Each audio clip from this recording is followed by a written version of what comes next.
Velkommen til denne månedlige energitolkning for marts 2025. I denne video vil vi dykke ned i de energier, som Lenormand-kortene, tarotkortene og orakelkortene bringer til os i denne periode. Kortene vil give os indsigter i, hvordan vi kan bruge styrke, beskyttelse og kommunikation til at navigere gennem de kommende udfordringer og muligheder. Du kan anvende kortenes energi som støtte, det vil sige, du kan blive opmærksom på forskellige energier og med den viden gå ind i måneden med nogle ekstra værktøjer. Du skal selvfølgelig altid lytte til din egen intuition og gøre op med dig selv, om energierne kan være gavnlige for dig.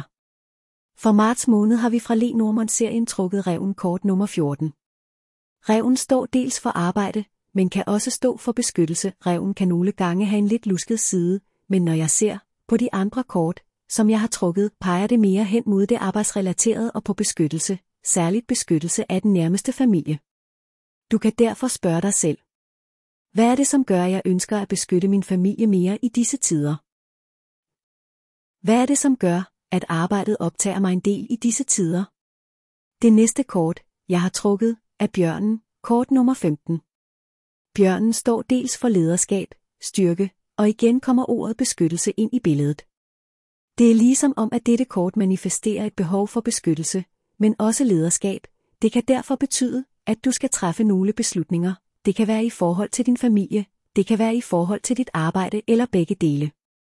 Du skal vide, at med bjørnen har du styrken til at føre det ud i livet, som du har brug for. Du kan spørge dig selv: hvordan kan jeg bruge min styrke på hjemmefronten, så jeg bedre kan beskytte min familie? Hvordan kan jeg bruge min styrke i mit arbejdsliv, så jeg optimerer mine færdigheder i forhold til mine arbejdsopgaver? Hvordan støtter jeg bedst mine kolleger? Det sidste kort, jeg har trukket, er fuglene nummer 12. Fuglene handler meget om kommunikation og kan også repræsentere forhandlinger. Når vi ser på de andre kort, kan det i et større perspektiv, fugleperspektiv, handle om vigtige forhandlinger og ledelse.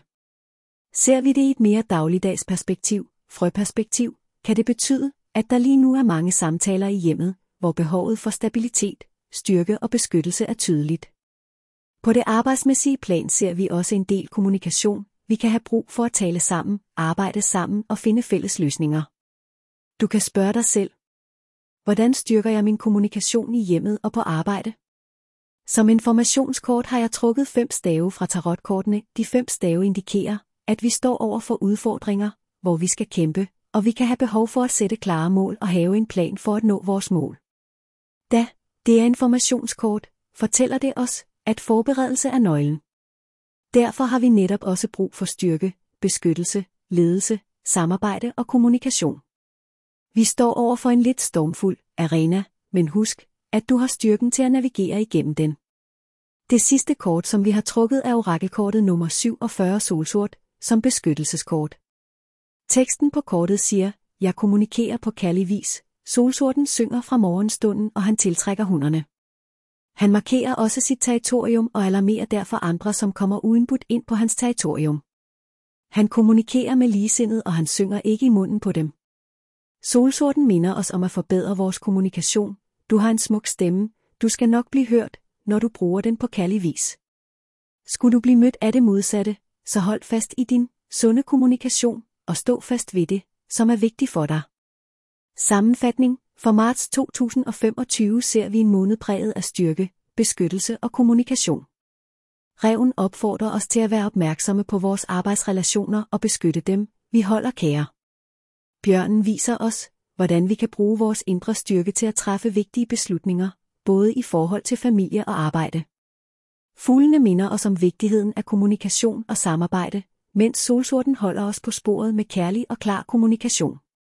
De 5 stave peger på de udfordringer, vi står overfor, men med de øvrige energier i spil, står vi samlet, styrket og velforberedte. Jeg linker i teksten under videoen til de kortsæt, som jeg har anvendt. Hvis du kunne lide videoen, så husk at give den et like og abonnere på kanalen, hvis du vil se flere oplæg og lære mere om kortenes verden. Tak fordi du så med. Disclaimer: Lenormand, tarotkort og orakelkortoplæg er ment som inspiration og underholdning. De kan give indsigter og perspektiver, men bør ikke ses som erstatning for professionel rådgivning inden for områder som økonomi, helbred eller andre vigtige beslutninger.